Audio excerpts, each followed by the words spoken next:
బాధ్యత మరిచి ఇవాళ రాజకీయం చేస్తున్న ప్రభుత్వానికి ఇప్పుడే పోచారం శ్రీనివాసరెడ్డి గారు చెప్పినట్టు రైతు ప్రయోజనాలు కాదు రాజకీయ ప్రయోజనాలే ముఖ్యమన్నట్టుగా ఇవాళ దుష్ట రాజకీయం చేస్తున్న ప్రభుత్వానికి బుద్ధి చెప్పడానికి ప్రజలకు మళ్ళొక్కసారి కాళేశ్వరం యొక్క గొప్పతనాన్ని వివరించడానికి ఇవాళ మా ప్రయాణం మొట్టమొదటిగా ఈరోజు మేడిగడ్డ తర్వాత అన్నారం పోతా ఉన్నాం. తదనంతరం రాబోయే రోజుల్లో అన్ని రిజర్వాయర్లు కూడా సందర్శిస్తాము, అన్ని చోట్లకు కూడా పోతాము. ఇది మొదటిది మాత్రమే, ఇవాళ పర్యటన మొదటి భాగం మాత్రమే. ప్రభుత్వం తన బాధ్యత మర్చిపోయింది.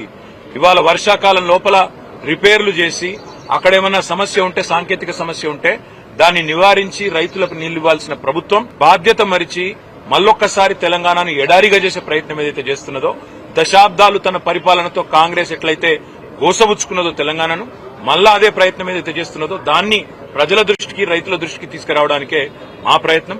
మేము ప్రభుత్వాన్ని ఇప్పుడే పోచారం గారు డిమాండ్ చేసినట్టుగా